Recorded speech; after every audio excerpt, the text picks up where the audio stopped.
A very good day to you and welcome to Herman Manyora's YouTube channel. My name is Jadil Kabir. I'm excited that you've joined us for a political conversations that are very simple, truthful, with Professor Herman Manyora, putting them across in a hard-hitting way. How are you doing today, sir? Wonderful. How have you been? Oh, wonderful, wonderful. The Azimio coalition has come up with a 7-member team to deal with the negotiations that will be happening in Parliament, the bipartisan one. We haven't still yet agreed on the multi-partisan or bipartisan, but there is this team. You told me last week when we were doing live, actually this week, that they need brains. They need to come up with people with brains. Is this the team that you This now is Raila's team. You just look at it. Otienda Molo. Mili Odhiambo Mabona. Ledama Olekina. Edwin Sifuna, and this other lady from Malindi. What else are you waiting for? And Wambua. Wambua. This is now they are you say a walk or what? They are a walk. They are a walk. This is a team. You can feel this team in any match, including Premier League. Sifuna dribbling there. Yeah. Wambua full back. Hey, my friend. This is this is what I've been saying. That when you are forming a team to go into a war, please leave other considerations outside. Look for the best. This is good enough. I cannot add anything on this team. There are other people who could have made it. Yeah. You know, in Senate there was Osozi, for example. He's a good chap. In the National Assembly there are Opio Wandais. You know, there are Babu Winos. You could expand it. But just the way this Raila team is. Babu Wino says there's no place of the youth in this team. Says yeah, well, Sifuna is not a very old man. He can represent the young ones. And even the other lady, I don't think she's very old. They have been a little unfair on Babu, I think. In many of these things now, I'm beginning to think they are being a little unfair on Babu. Yeah, I think so. They should have given him. Yeah, should have given him. Okay. At least, okay. The team as it is, you can't fault it. Yeah. You can't surely Millie there. Could it get any better? But because Millie is there, when you begin to shout, she'll shout. If you need a brain, a legal brain, Otienda Molo is there. Can it get better than that? But if you need somebody who can present an argument logically and forcefully, can it go beyond the Sifuna?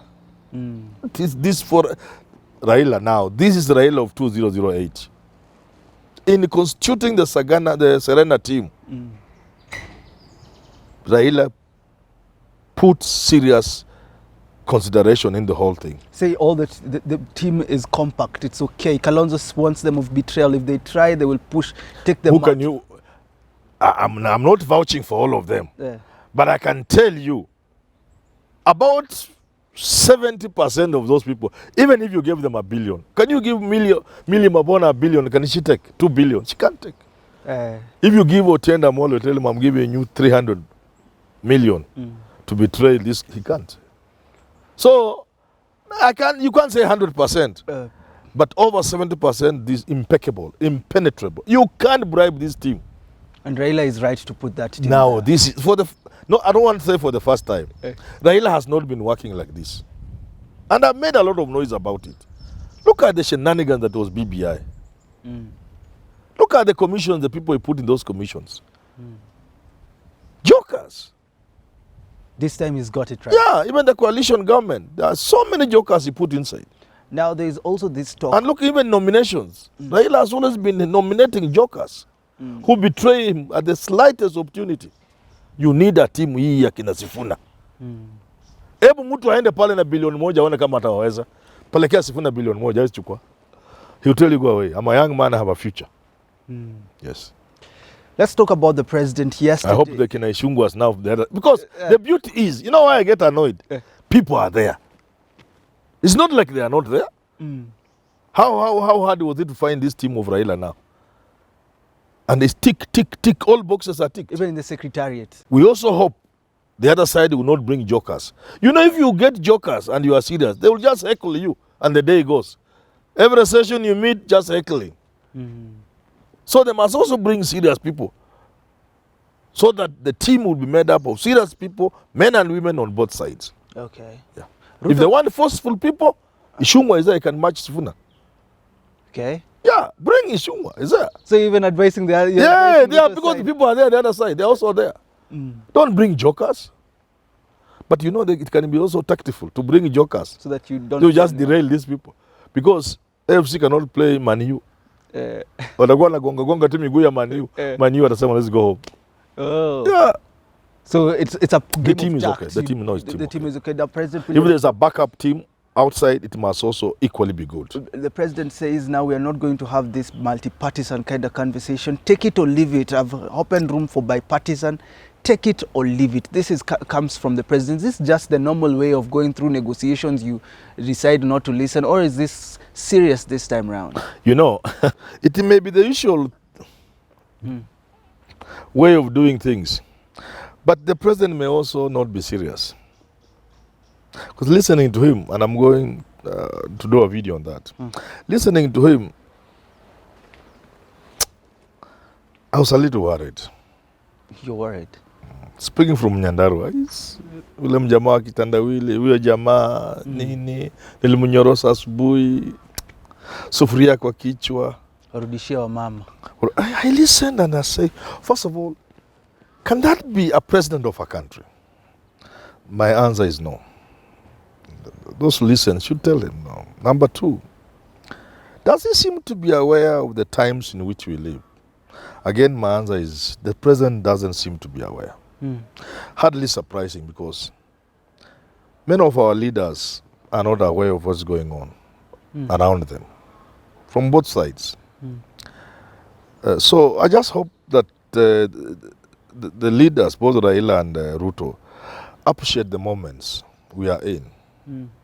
We live in very dangerous times. I want to advise the president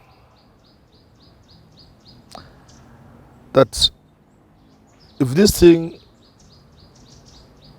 is not resolved properly, it will be so ugly, he will wish he never retracted. It will be extremely ugly. He dares them to go back to the street, but not destroy property. He says they can wait up to 2027. Let me tell you. If people go back to the streets, it will be ugly. Very ugly. Simple as that. Ugly. It will be bad.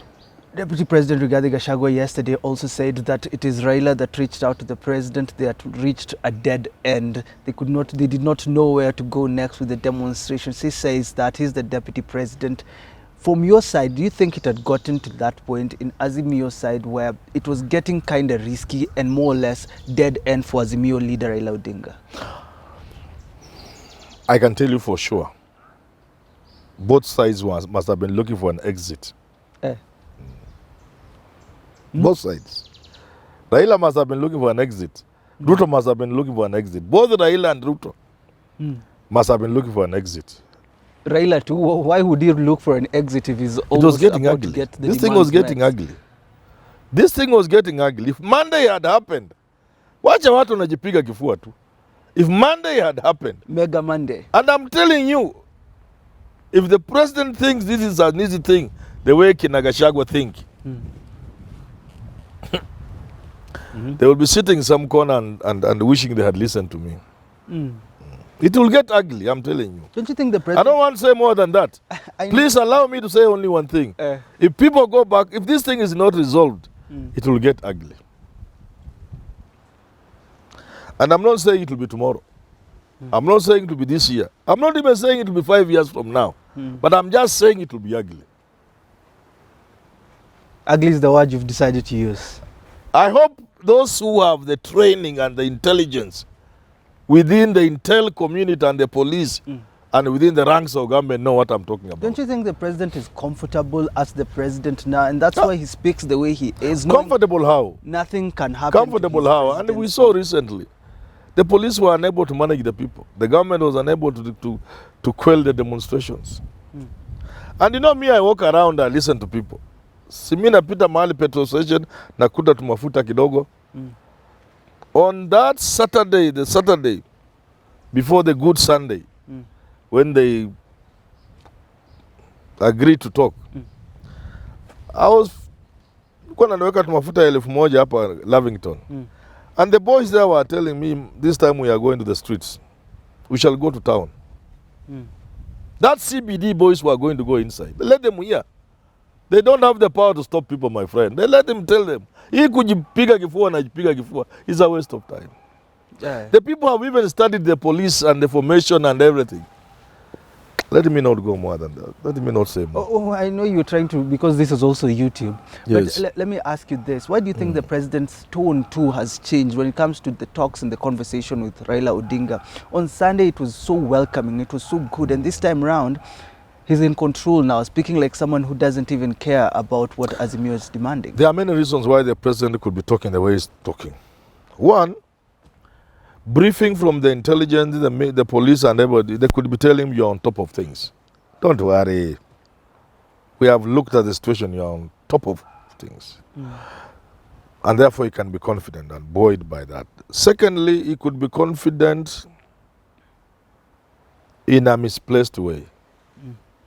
He could be thinking, once you trick your opponent into withdrawal, or into a ceasefire, reigniting the troops back to the war is not easy.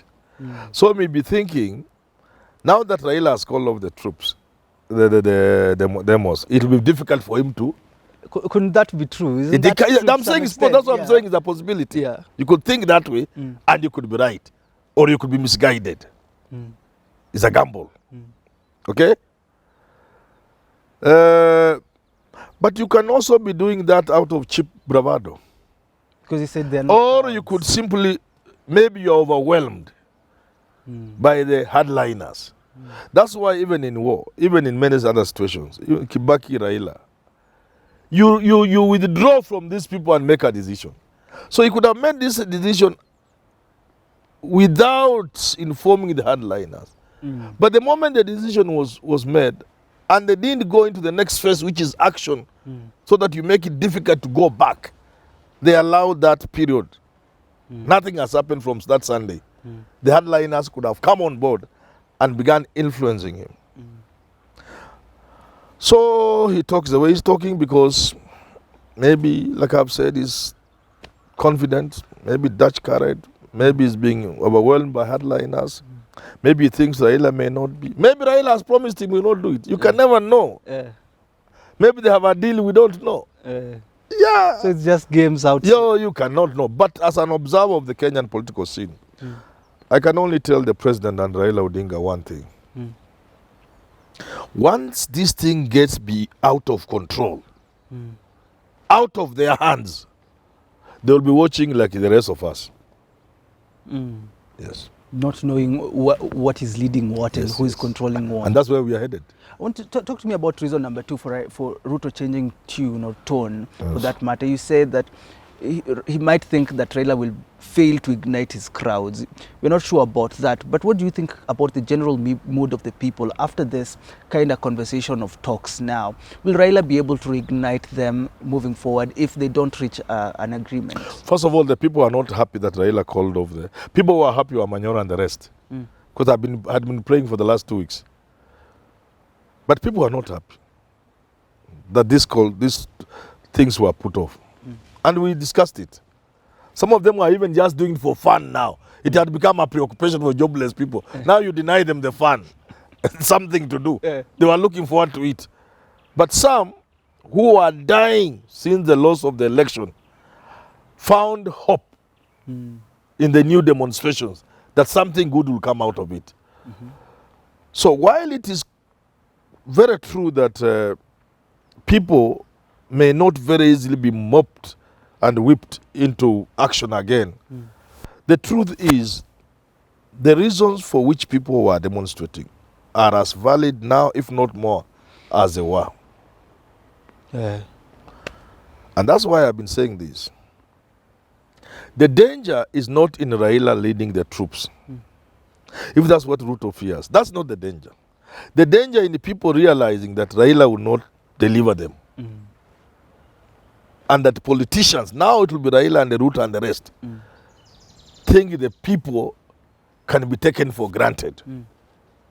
That's where the danger is. How does it? The moment the people decide to go to the streets without Raila is the moment this country, Ruto included, will begin to appreciate Raila. Yeah? They will appreciate him. They should thank Raila today that is leading organized demonstrations and protests, which he can call off. The danger is tomorrow we are getting to a point where there will be nobody to call them off. No one for Ruto to call. Nobody. Raila will not be there. The way things are going. I warned earlier, they will be fully celebrating defeat of Raila in these things. That's why I kept praying, let Ruto and Raila sit down. Because I can see where this thing is getting. Raila can be defeated. It's possible. This bipartisan thing could have been a way of cornering him. And you defeat him. But will you have defeated the people? Will you have sorted out the problems the people are facing? And let me tell you this. Why I feel Gachagua, Ruto and the rest must be careful. They go to places where they have support like Nyandarua and talk the way they were talking. It's fine. We are all human beings. You get carried away. Mzee wa kitendawili. At the time of truce and ceasefire, it's okay. But they must know we run the risk of entering a season of suffering like no other in the history of this country. Even in the history of the world.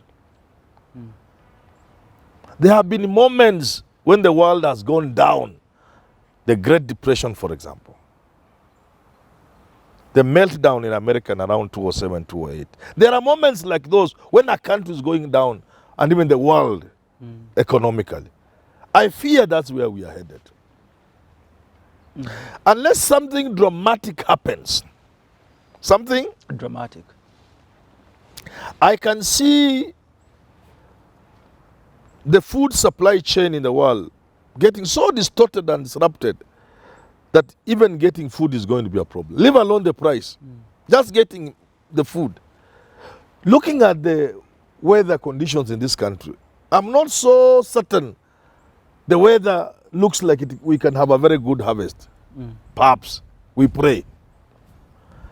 Nobody can convince me now that the price of crude oil is not going to go up very soon. We can therefore find a combination of factors that make life impossible. So that even those who, now you can see salaries are here, they have delayed. Yes. Even for MPs. Even for MPs, even other people, parastatals, and so circular from KBC, G what. You know that, eh? Na hii inaweza kuwa ni kionjo. We can get to a point where people can finish like county governments, 2-3 months without salaries, public servants and others. In some countries it has gone to as far as governments being unable to pay even the military. It has happened in other countries. So I can see there is a possibility of really hard times ahead. Where this unga you are complaining is at 200 could go to 500. And even to get it is a problem. 350, 400. Yeah. This mafuta mnalia 180, it could get to 350. A time like that, would it serve this country well for the president to talk the way he's talking? No, it's not. And I must also say this, Jad. I think I'll do a video on this. The president is talking like he commands this country. We expected 27 million people to register for votes. We got to 22. We don't know why these 5 didn't vote, didn't register. Of the 22, 8 million didn't vote. We have no idea why they didn't vote. Because it's a big statement. Remember the number of those not voting is going higher and higher. 2 million in 2013 didn't vote. 4 million in 2017 didn't vote. 8 million in 2022 didn't vote. Doubling, okay? Yeah. But out of those who voted, 6 million voted for him, 6 million voted for Raila Odinga. With a difference of 200. 200,000, 250, 200,000 where the victor didn't have 2 million or 3 million, but 6 million. So if you look at the 14 or so million people who voted, and the difference is 200,000, what percentage is that? You cannot be hitting your chest when you barely made it. Look, it doesn't happen like that anywhere in the world. You must know your mandate is not a comfortable mandate. You must know there will be issues of legitimacy, whether Raila complained or not. But more critically, Raila doesn't need to complain. The opposition doesn't need to complain. When you have such a narrow margin in a deeply divided country like this, where voting is on tribal lines. I heard the president talking in German or somewhere that devoid of ethnic. But this country, the voting is ethnic. Of course, we are happy it wasn't as bad as before. But surely, the Luos voted for Raila. So what you... Luyas voted for Raila. Kikuyus voted for him. Kalenjin voted for him. Could it get more ethnic than that? What you're saying is... When a country is divided in that manner, and you win by a whisker, you can't talk like that. What are you saying? Where are these advisors next to the president? Are you telling him to embrace the reality? Yeah, that your victory is not a very comfortable victory. And therefore he should... And there are issues of legitimacy hanging on your head. They don't go ahead because you talk the way you are talking. You make them worse. It's a divided country. This is a divided country. This is a flashpoint. Elections have been disputed. There are people who believe the president didn't win the election. They could be right or wrong. But they are in millions. They are not in hundreds of thousands. Hundreds of millions think the president didn't win the election. So you can't speak like that. You know, me, I'm only advising them. Mimi ni mzee tuna advice. Yeah. Mimi ni mzee na nini? Una advice. Because what we are essentially doing is courting disaster. And it will come. It will visit us. I did a video and I said, that open letter to the president. I said, President, for you, number one priority is the unity of the country. If the country is united, then you can enjoy your power. Then you can implement your vision and your plan.